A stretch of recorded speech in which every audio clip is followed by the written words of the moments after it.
Dear students, a warm welcome to all of you for today's discussion. The topic we are going to discuss today is fluorescence in situ hybridization, or in short form fish technique.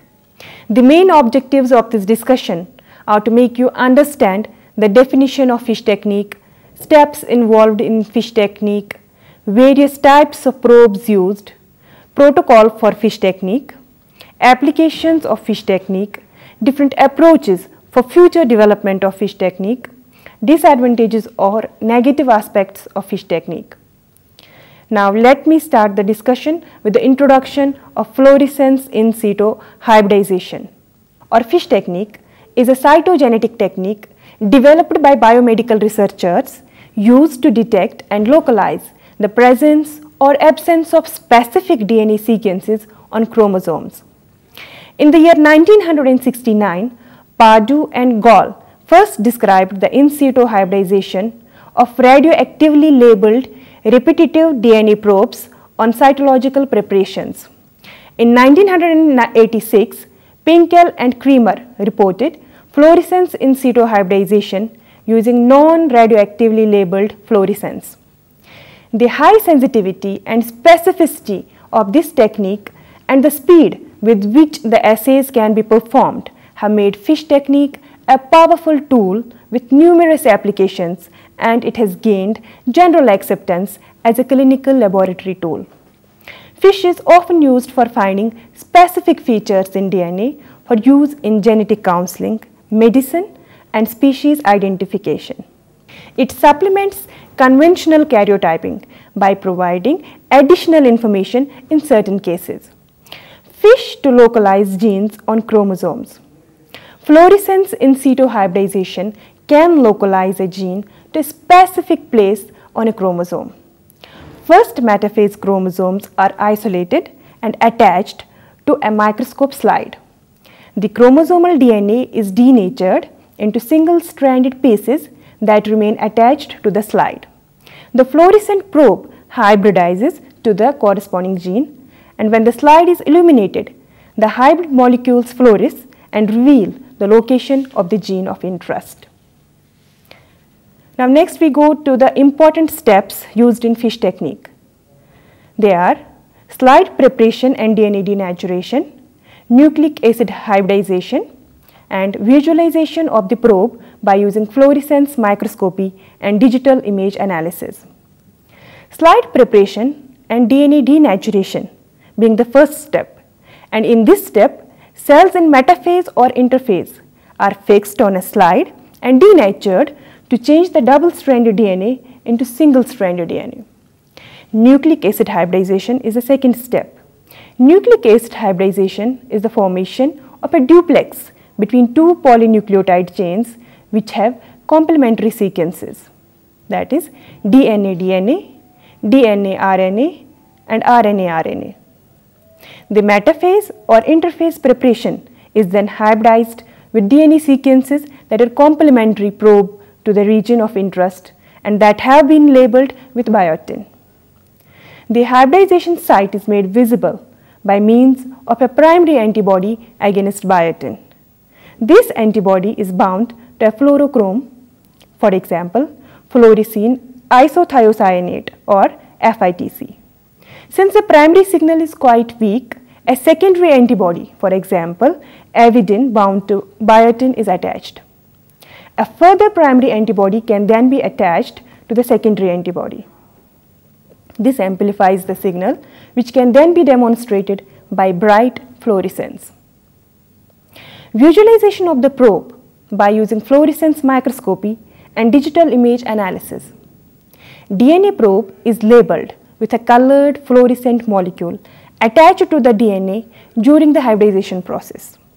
The molecule emits a particular color when viewed through a fluorescence microscope that is equipped with the appropriate filter sets, CCD camera, digital camera systems, incorporating a variety of charge coupled device sensor photodiode, are by far the most common image capture technology employed in the modern optical microscopy. Now the important probes and fluorescent dyes that are used for fish technique.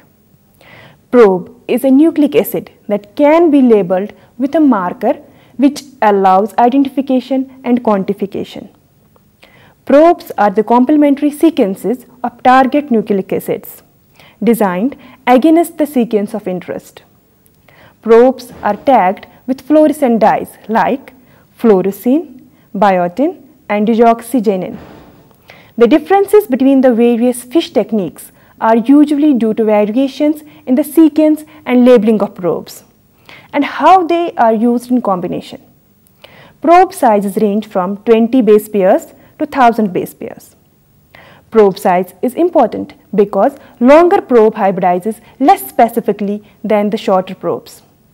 A short strand of DNA or RNA which is complementary to a given target sequence can be used to identify or locate the target. Now, direct and indirect labeling. What is direct labeling? Fish probes are labeled directly using fluorochrome conjugated nucleotides, for example, fluorescein DUTP. Label is bound to the probe, less sensitive. Indirect labeling requires an additional step before detection, indirectly using reporter molecules, for example, biotin DUTP, by nick translation, random priming, PCR, or various other molecular genetic techniques. Probe detected using antibodies conjugated to labels like alkaline phosphatase results in amplification of the signal. Fluorescent signals of bound probes are inspected using filter-equipped epifluorescence microscope and computer software. Specificity of probes. A large number of different probes designed to identify specific chromosomes and parts thereof are available for diagnostic purposes. The choice of probe and the simultaneous use of multi-probe assays depend on the particular application in question. One of the most important considerations in fish analysis is the choice of probe. A wide variety or range of probes can be used, from whole genomes to small cloned probes. There are broadly 4 types of probe, each with a different range of applications. First is whole chromosome painting probe WCP and partial chromosome probe.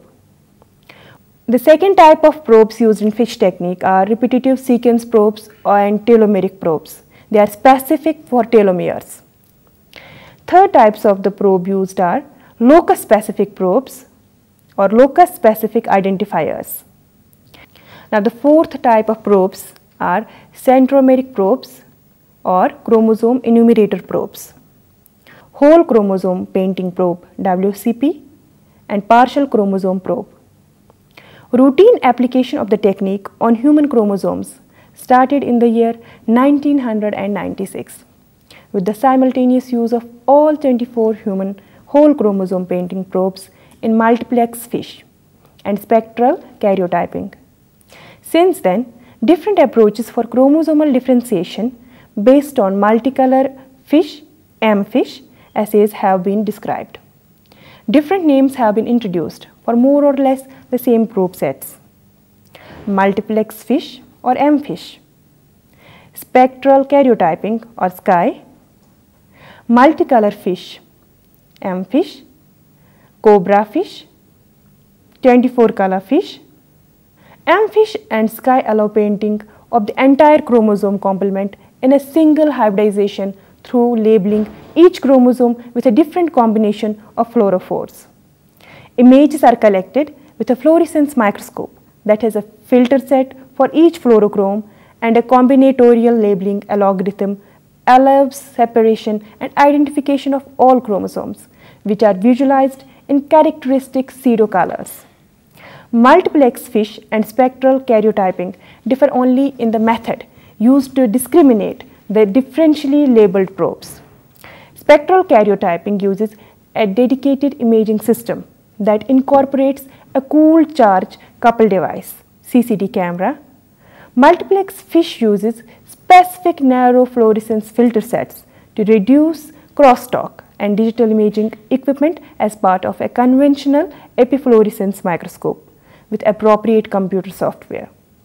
The high efficiency of modern epifluorescence microscopes reduce typical exposure times, limiting the effects of photobleaching. The main applications of multiplex FISH have been chromosomal rearrangements and marker chromosomes in solid tumors, which are often distinguished by complex karyotypes.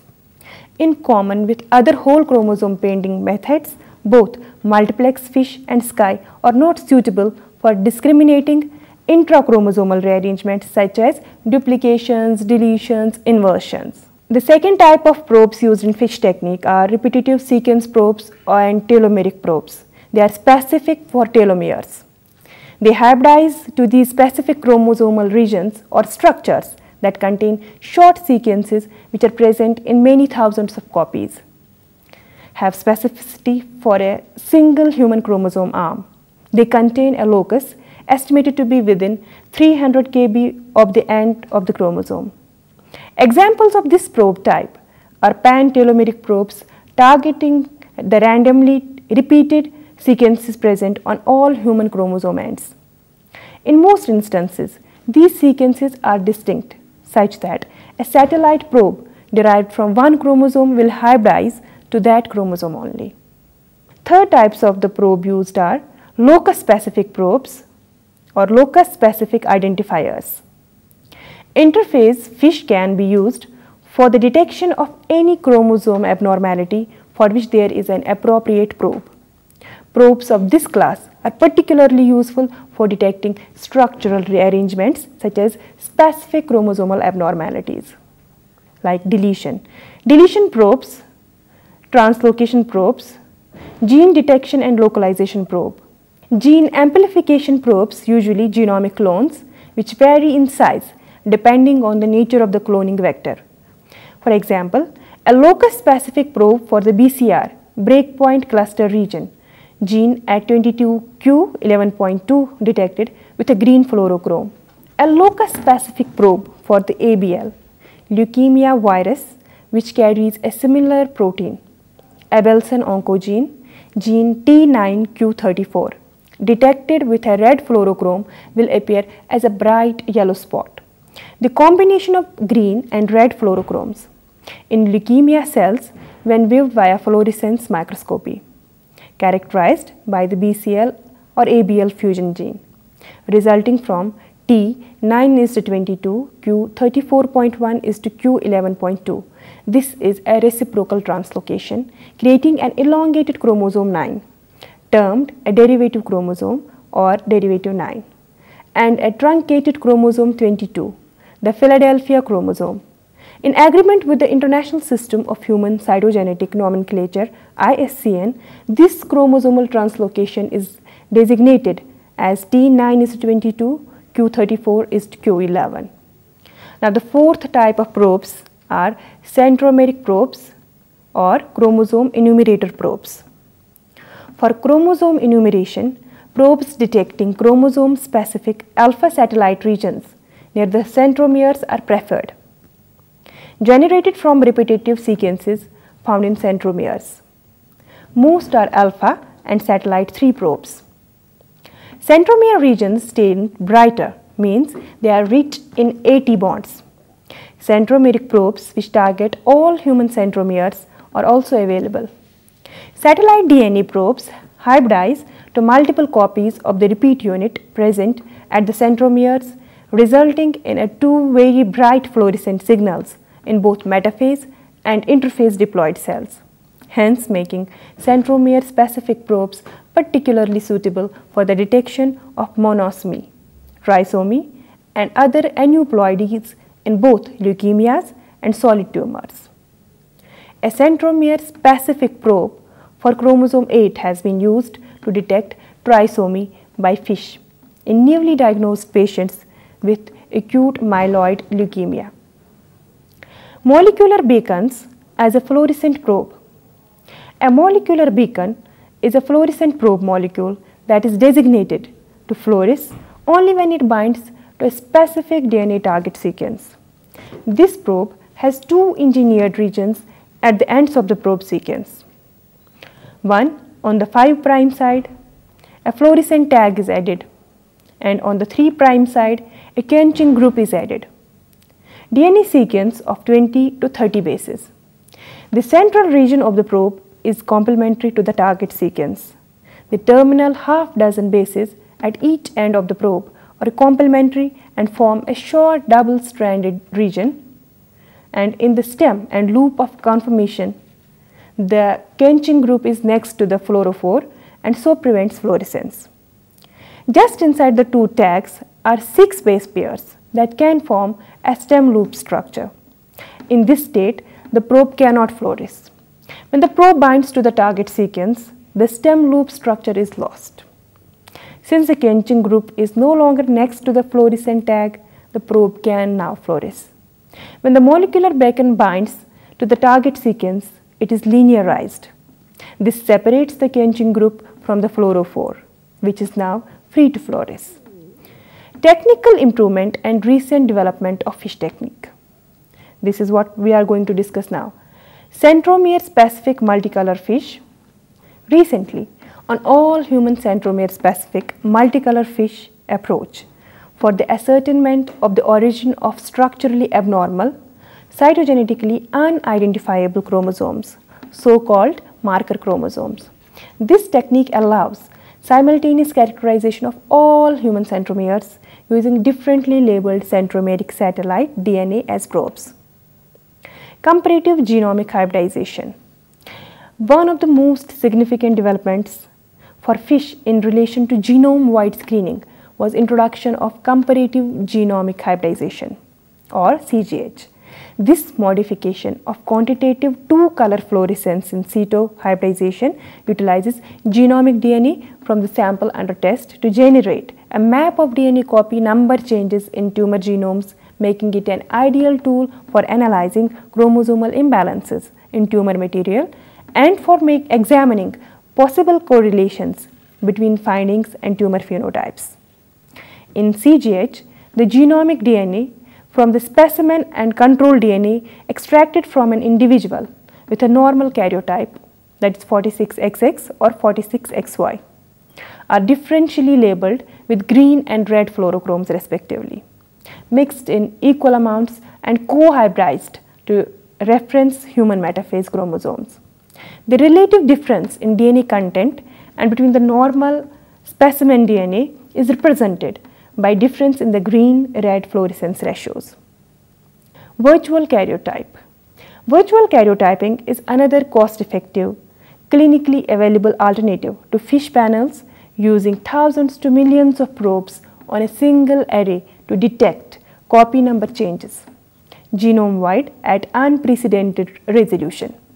Currently, this type of analysis will only detect gains and losses of chromosomal material and will not detect balanced rearrangements, such as translocations and inversions, which are hallmark aberrations seen in many types of leukemia and lymphoma.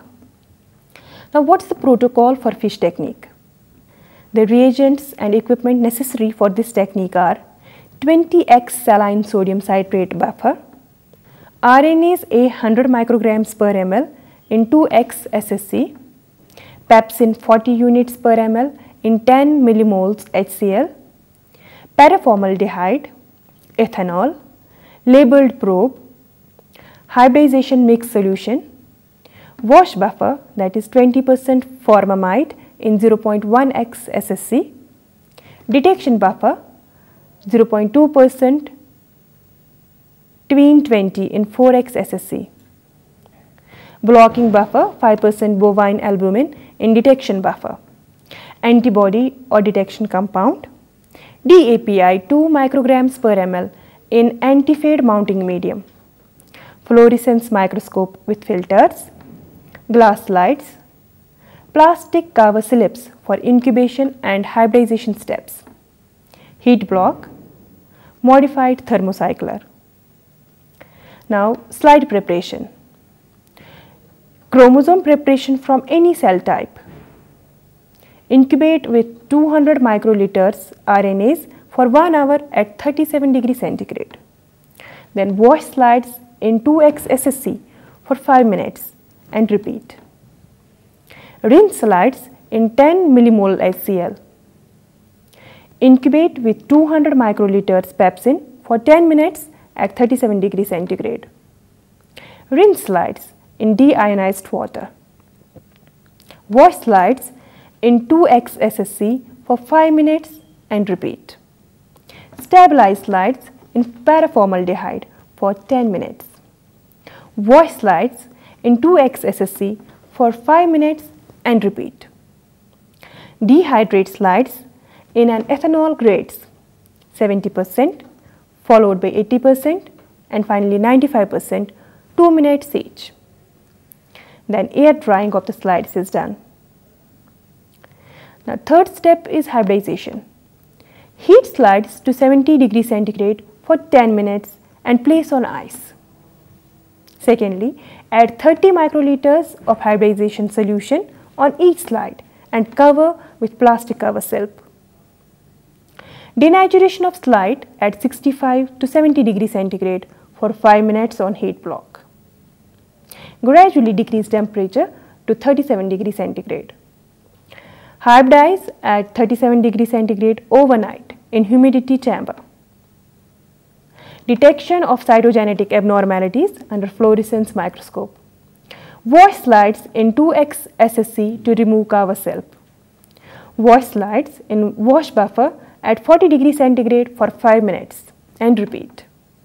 Wash slides in 0.1x SSC at 40 degrees centigrade for 5 to 15 minutes. Wash slides in 2x SSC at 40 degrees centigrade for 5 to 15 minutes. Cool slides to room temperature. Equilibrate slides in detection buffer for 5 minutes. Block in blocking buffer for 20 to 30 minutes. Incubate with 50 microliter antibody or detection compound for 30 to 60 minutes. Then wash slides in 2x SSC for 5 minutes and this is to be repeated twice. Counterstain with DAPI solution for 10 minutes.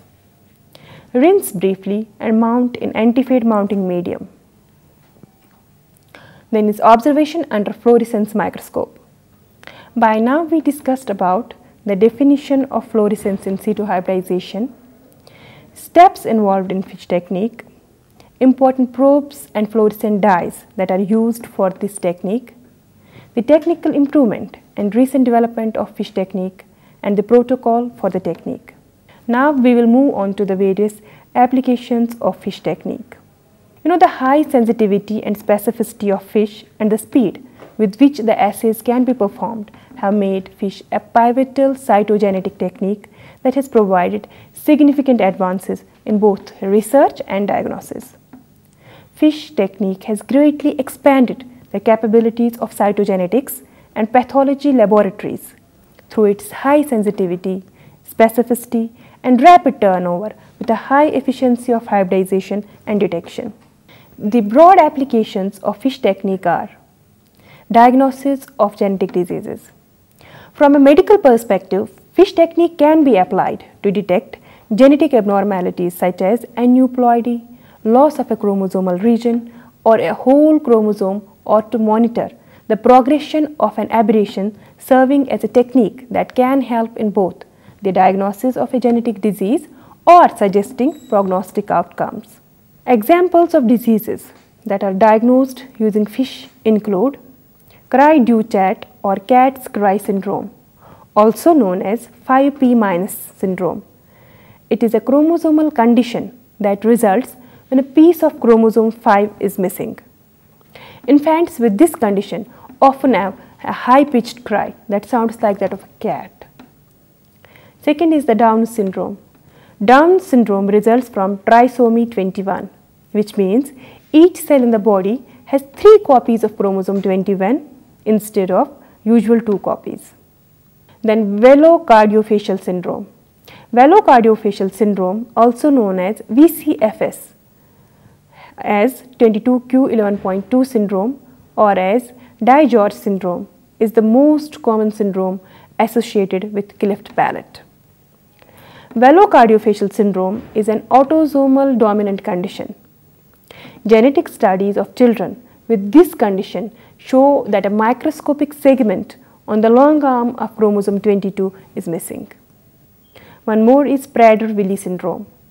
Prader-Willi syndrome is a rare genetic disorder in which 7 genes or some subset thereof on chromosome 15, Q11, 13 are deleted or unexpressed. Chromosome 15q partial deletion on the paternal chromosome. FISH technique can also be used for biological species identification. FISH technique is also used in clinical studies. If a patient is infected with a suspected pathogenic bacteria, the patient's tissues or fluids are typically grown on agar to determine the identity of the pathogen. Many bacteria, however, even well-known species, do not grow well under laboratory conditions. FISH technique can also be used to compare the genomes of 2 biological species to deduce evolutionary relationships, known as zooblot. FISH technique is widely used in the field of microbial ecology to identify microorganisms. Biofilms, for example, are composed of complex, often multi-species bacterial organizations. Preparing DNA probes for one species and performing FISH with this probe allows one to visualize the distribution of this specific species within the biofilm. Preparing probes in 2 different colors for 2 species allows to visualize, study co-localization of these 2 species in the biofilm and can be useful in determining the fine architecture of the biofilm. Detection and measurement of mRNA levels. A variety of different mRNA species are expressed at any one time within a tissue. Not all cells express the same genes or express them at the same level.